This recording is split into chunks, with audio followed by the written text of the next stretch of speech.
Eu não gritei quando a minha esposa de 19 anos parou em frente ao espelho do nosso quarto, a ajustar o decote de um vestido vermelho que eu nunca tinha visto, e anunciou com uma frieza calculada que iria encontrar-se com o amante. Não houve pratos partidos, nem súplicas de joelhos, nem lágrimas desesperadas. Quem trabalha como auditor financeiro forense há 2 décadas, como eu, aprende rapidamente uma lição vital: os números nunca mentem, mas as pessoas mentem sempre que lhes convém. E a mulher parada à minha frente, a colocar os brincos de diamante que eu lhe oferecerá no nosso 10º aniversário, tinha se tornado a maior fraude da minha vida. O meu nome é Pedro. Tenho 47 anos, e até aquela terça-feira chuvosa, acreditava ter a vida perfeitamente equilibrada. Tínhamos uma vivenda espaçosa em Sintra, 2 filhos exemplares na universidade e uma estabilidade que levei anos a construir com suor e honestidade. Mas o silêncio confortável da nossa casa foi quebrado pelo som seco dos saltos altos da Sofia baterem no mármore do corredor. A postura dela não denotava culpa, denotava tédio e uma arrogância cruel. Ela informou-me, sem sequer desviar o olhar do espelho, que ia jantar com o Ricardo e que não tencionava voltar para casa naquela noite. O Ricardo não era um estranho. Era o meu sócio. O homem que se sentou à minha mesa em inúmeros natais, o homem que eu considerava um irmão. A audácia daquela confissão roubou-me o ar por um breve segundo. Ela não estava a pedir o divórcio nem a sugerir uma separação amigável. Ela estava a comunicar-me o início de uma nova era, tratando nosso casamento como um contrato expirado que já não lhe servia. Avisou-me que precisava de explorar as suas opções e saiu porta fora, confiante de que eu estaria ali, patético e à espera, quando ela decidisse regressar. Assim que ouvi o motor do carro dela afastar-se na noite úmida de Sintra, a tristeza tentou invadir-me, mas foi rapidamente substituída por um instinto de sobrevivência gelado. O meu olhar fixou-se no tablet da empresa que ela deixará negligentemente desbloqueado sobre a ilha da cozinha. Aproximei-me, não por ciúme, mas guiado por uma intuição profissional que nunca me falhou. O que encontrei nos e-mails abertos não foi apenas a confirmação da traição carnal, mas a prova de um crime financeiro. Não eram apenas mensagens românticas. Eram planos detalhados. A Sofia e o Ricardo estavam a trocar e-mails há meses, delineando não só a vida nova que planeavam juntos, mas também um esquema para desviar fundos da nossa empresa e incriminar-me por fraude fiscal durante o processo de divórcio. Eles queriam ficar com o meu dinheiro, a minha casa e destruir a minha reputação profissional para garantir que eu nunca me levantasse. Naquele momento, o marido morreu e o auditor assumiu o comando. Sentei-me à minha secretária com uma calma assustadora. Eram 8 da noite. Eu tinha cerca de 6 horas antes que qualquer sistema bancário levantasse suspeitas ou que a Sofia voltasse para buscar mais roupas. Comecei a trabalhar, não com raiva emocional, mas com uma precisão cirúrgica. Acedi às nossas contas conjuntas e ao portal das finanças. A Sofia sempre adorou o estatuto social, a moradia em Sintra e o carro de luxo alemão que exibia às amigas.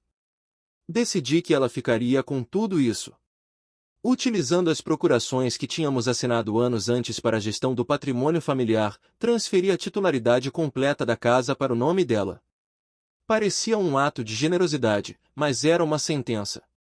A hipoteca tinha sido renegociada recentemente com taxas variáveis agressivas, e os pagamentos mensais eram incomportáveis para um salário único, mesmo um salário de diretora de marketing.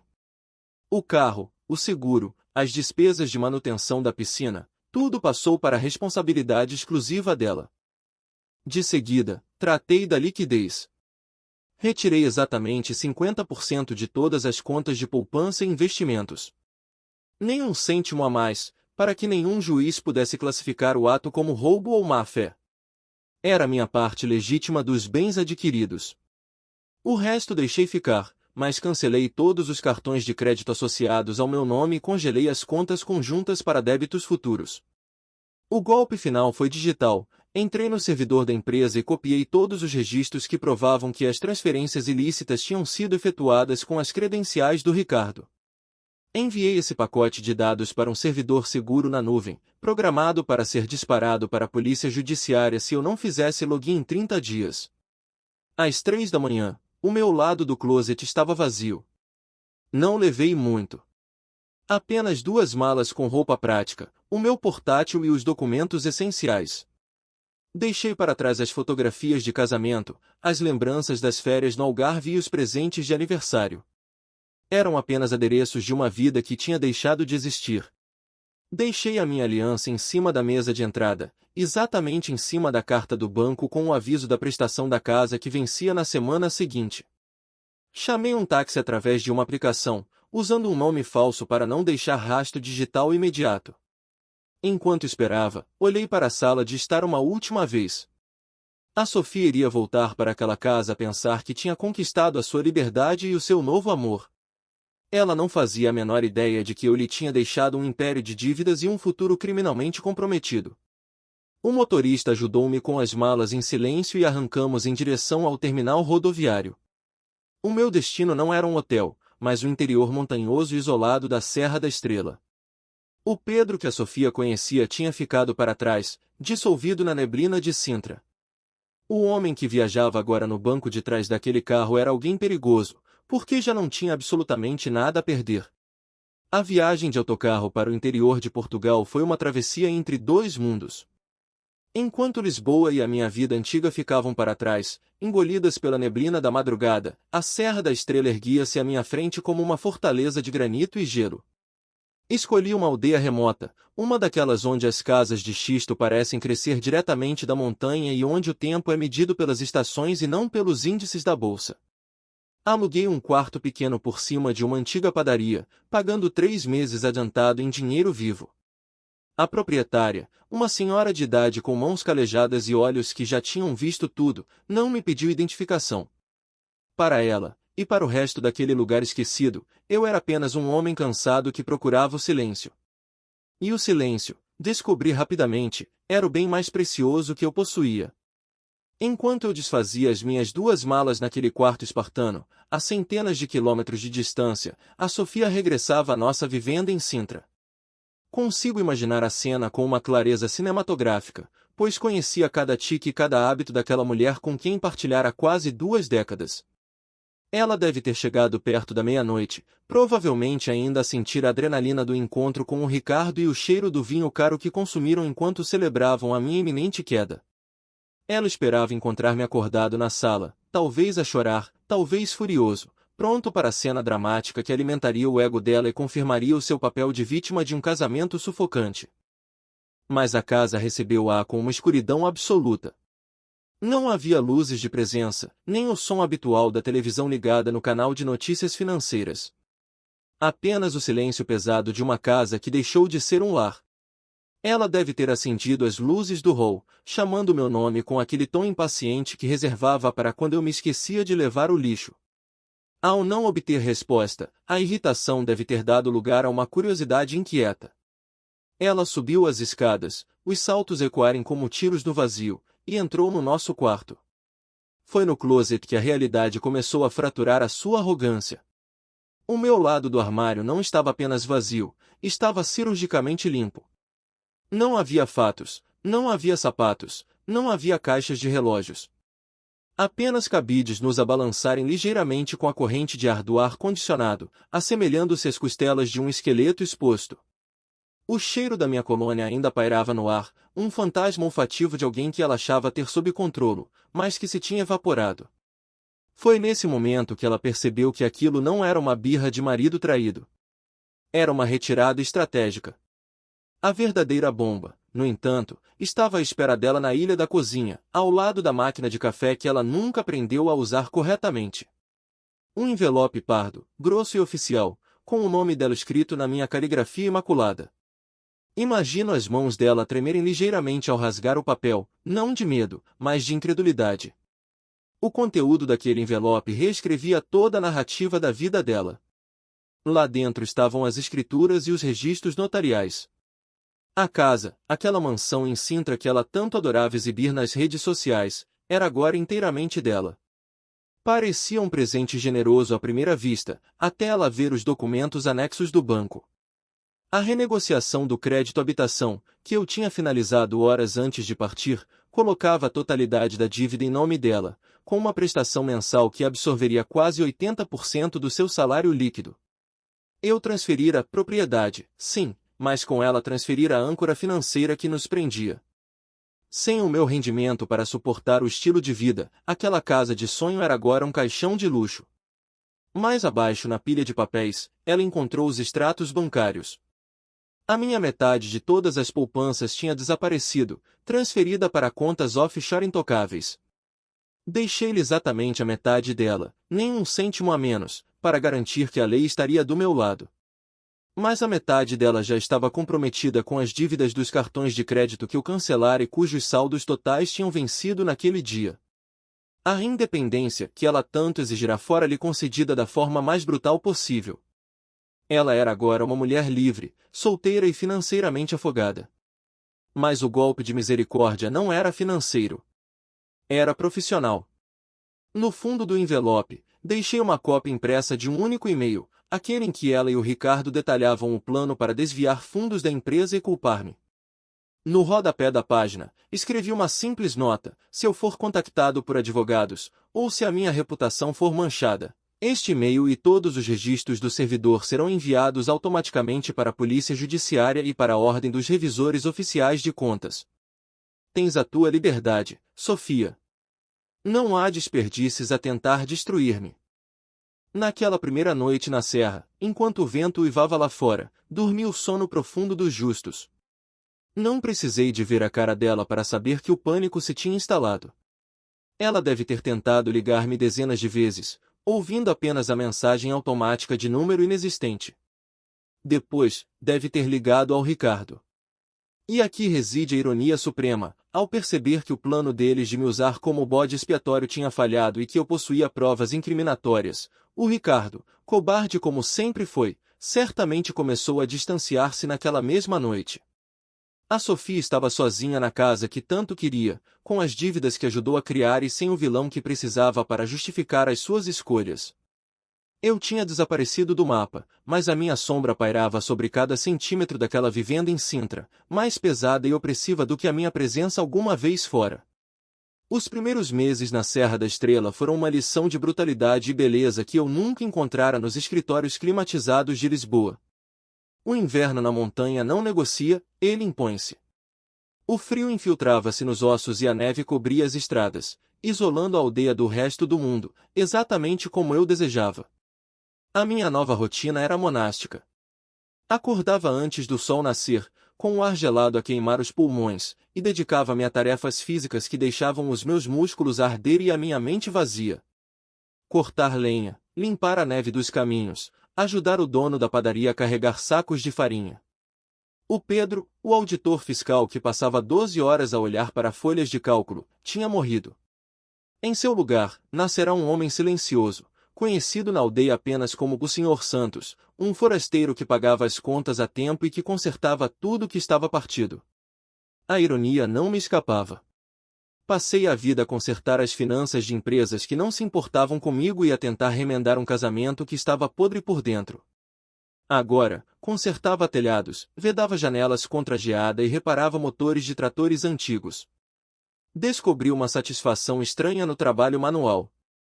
Havia uma honestidade na madeira e na pedra que nunca existiu na minha vida conjugal. Quando um prego é martelado, ele fica no lugar. Não mente, não trai, não planeia a tua ruína pelas costas.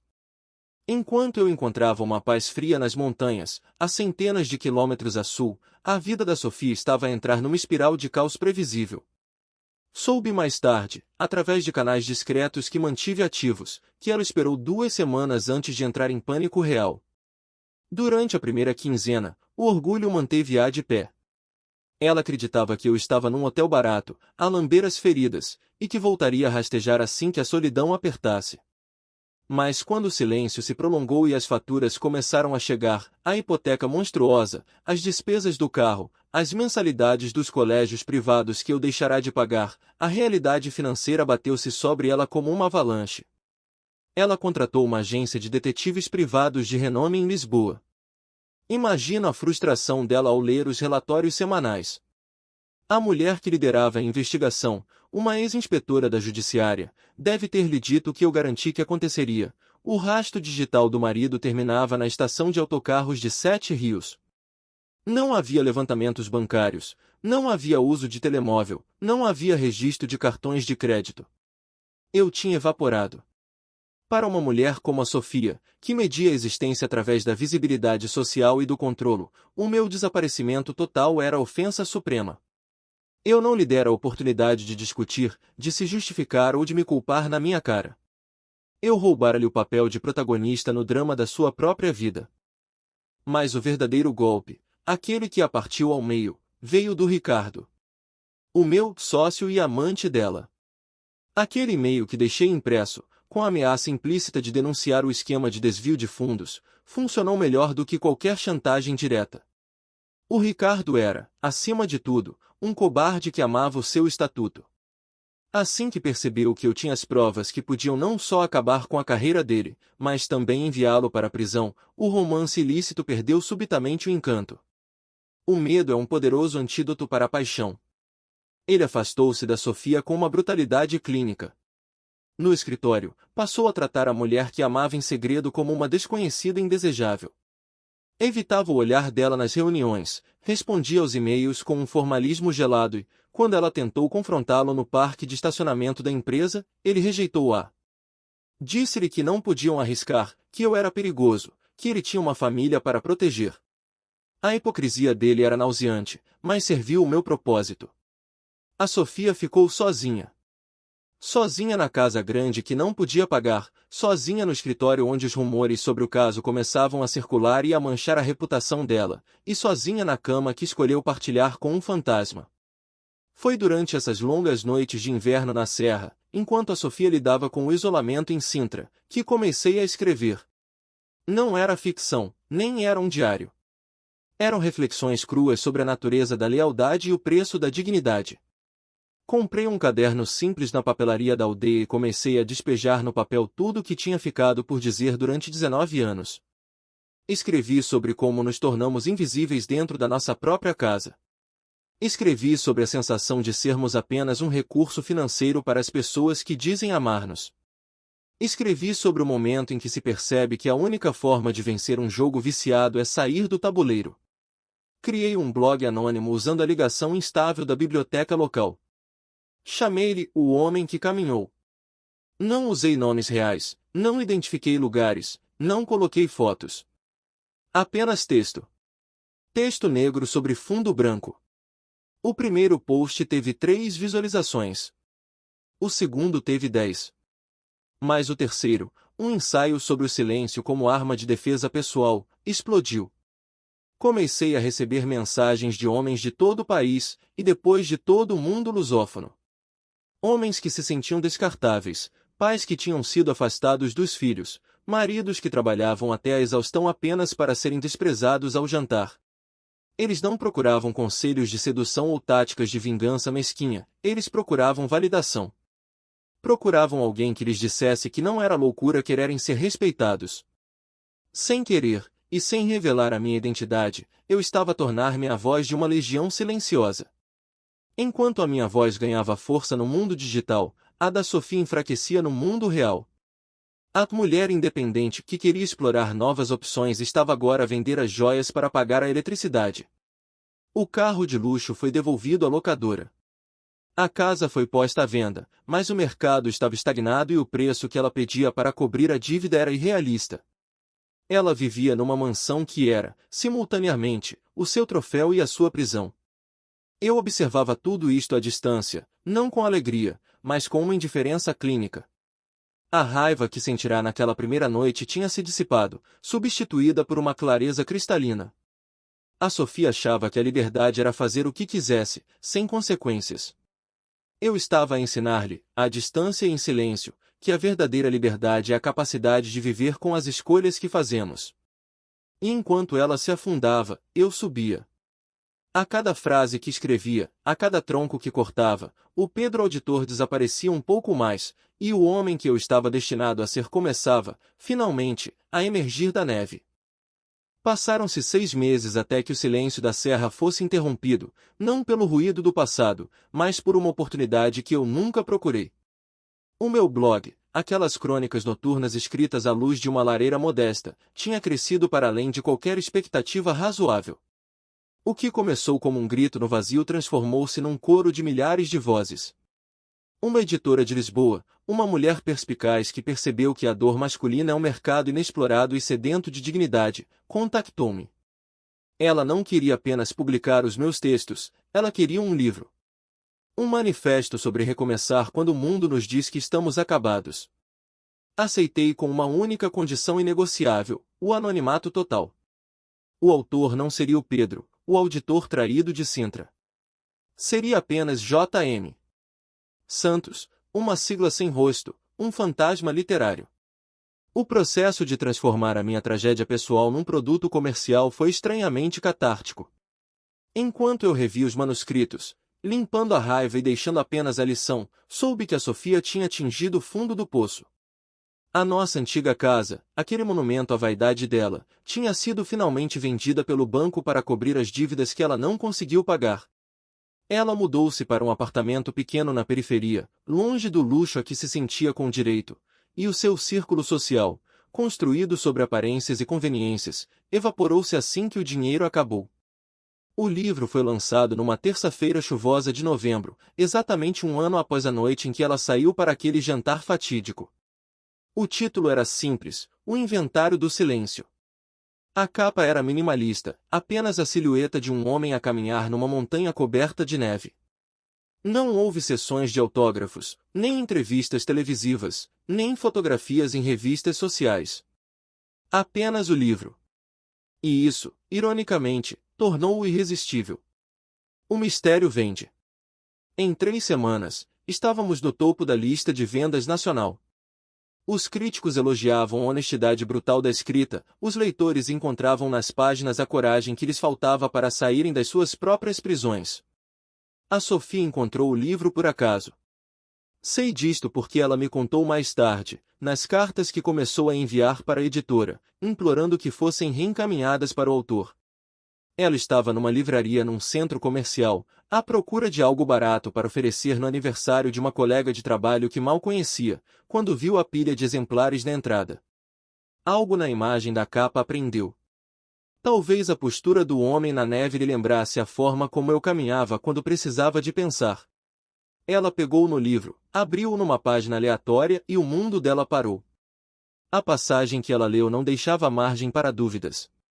Eu descrevia, com um detalhe cirúrgico, o momento em que uma esposa ajusta um vestido vermelho em frente ao espelho e diz ao marido que vai fazer uma auditoria ao casamento com outro homem. As palavras eram as dela. A cena era nossa. O choque deve ter sido físico, como um soco no estômago dado por um fantasma. Ali, no meio de estranhos, ela percebeu que o homem que ela desprezara como previsível e aborrecido tinha transformado a maior humilhação da sua vida numa obra de arte que o país inteiro estava a aplaudir. Ela comprou o livro com as mãos a tremer, gastando dinheiro que provavelmente lhe faria falta para a conta da luz. Li o livro todo numa noite, sentada no chão do seu apartamento vazio.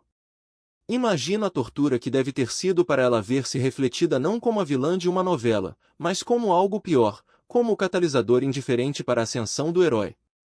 Eu não a insultei nas páginas. Não usei o nome dela.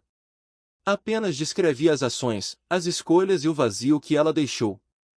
E, ao fazê-lo, retirei-lhe o poder. Ela percebeu que eu já não estava a sofrer. Eu estava a lucrar, emocional e financeiramente, com a dor que ela me causará. A primeira carta chegou através da editora 2 semanas depois. O envelope cheirava ao perfume que ela usava quando queria pedir desculpa por ter estourado o limite do cartão de crédito. A letra era trêmula, despida daquela arrogância corporativa que ela tanto cultivava.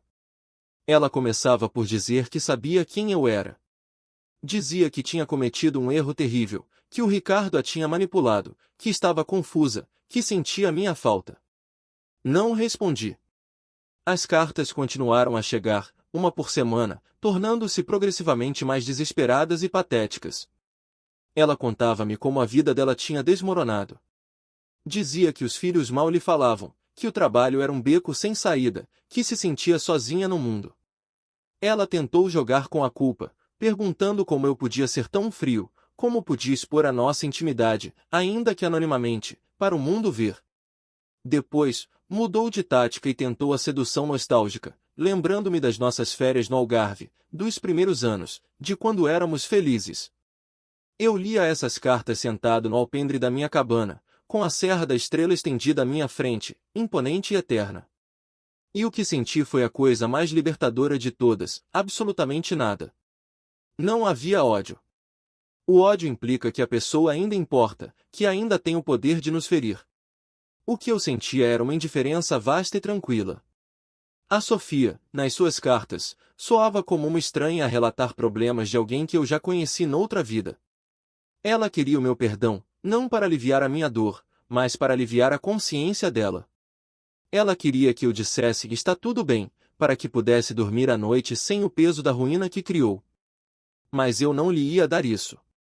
O meu silêncio era a única resposta que ela merecia. Na 10ª carta, ela mencionou o evento.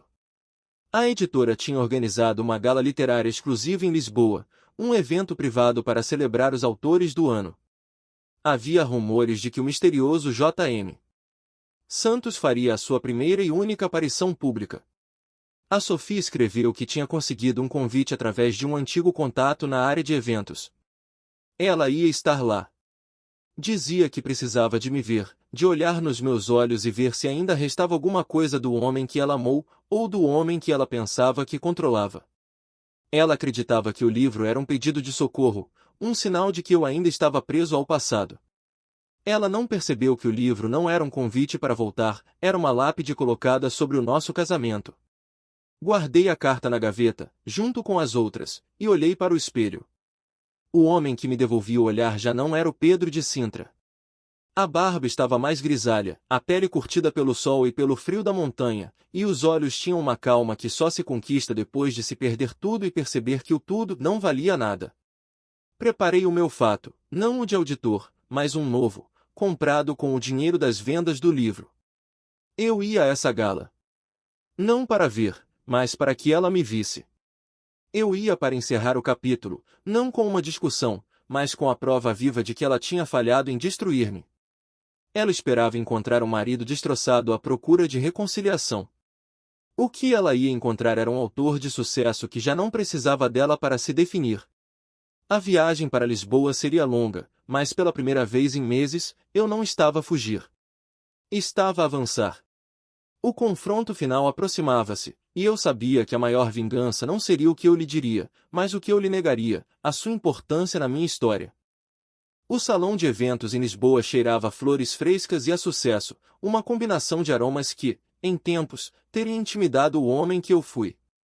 O Pedro contabilista, aquele que passava as noites a verificar faturas para garantir que a esposa podia comprar sapatos de marca, ter-se-ia sentido um impostor no meio daquela elite literária e cultural. Mas o homem que entrou no salão naquela noite, vestido com um fato escuro feito à medida e com a pele curtida pelo vento da Serra da Estrela, não sentia qualquer necessidade de encolher os ombros. Eu caminhava por entre os convidados com a calma de quem sobreviveu a uma avalanche e aprendeu a apreciar o silêncio da neve. As pessoas olhavam, sussurravam, tentavam adivinhar se aquele rosto sereno pertencia ao misterioso autor que tinha exposto a anatomia de uma traição com tanta crueza. Eu via antes que ela me visse. A Sofia estava parada perto de uma coluna de mármore, segurando uma taça de champanhe como se fosse uma boia de salvação num mar revolto.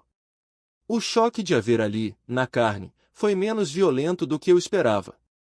Na minha memória, alimentada pela dor, ela permanecia a figura imponente e impecável daquela última noite em Sintra. Mas a realidade era impiedosa. O vestido azul escuro que ela usava era antigo, uma peça que eu me lembrava de ter comprado numa viagem a Milão há 5 anos.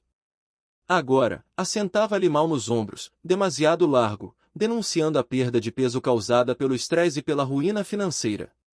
O cabelo, outrora mantido com visitas semanais aos salões mais caros, estava apanhado num coque simples, e as linhas à volta dos olhos dela contavam a história de noites mal dormidas e de um orgulho que foi partido osso por osso.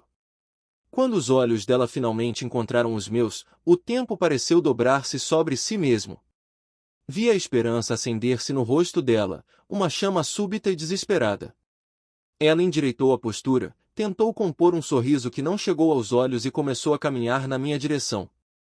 Ela abriu caminho por entre a multidão com a determinação de quem acredita ter um direito de propriedade sobre o autor da noite. Ela achava que aquele evento, aquele livro, aquela minha presença ali, tudo girava em torno dela. A maior tragédia da Sofia nunca foi a sua crueldade, mas sim o seu narcisismo incurável. Ela era incapaz de conceber um mundo onde não fosse o sol. Ela parou à minha frente. Senti o cheiro familiar do perfume dela, agora misturado com o odor subtil de naftalina e ansiedade. Ela estendeu a mão para tocar no meu braço, um gesto de familiaridade presumida que me fez recuar um passo, instintiva e deliberadamente. O sorriso dela vacilou. Vi os lábios dela moverem-se, pronunciando o meu nome, e depois lançarem-se num monólogo febril e sussurrado. Pela expressão facial, pela forma como as mãos gesticulavam, eu sabia exatamente o que ela estava a dizer, mesmo sem precisar de ouvir cada sílaba. Ela estava a pedir desculpa, certamente. Estava a evocar o passado, os filhos, os anos bons que, na cabeça dela, deveriam pesar mais do que a traição final. Ela olhava para mim com olhos brilhantes, à espera de ver raiva, ódio, paixão, qualquer coisa que provasse que ela ainda tinha poder sobre mim. Ela precisava que eu estivesse furioso. A raiva teria sido um consolo para ela, pois a raiva é um laço, uma conexão ardente. Se eu a odiasse, significaria que ela ainda era importante. Mas eu olhei para a mulher que destruiu a minha vida anterior e procurei, com honestidade brutal, algum vestígio de emoção. Não encontrei nada.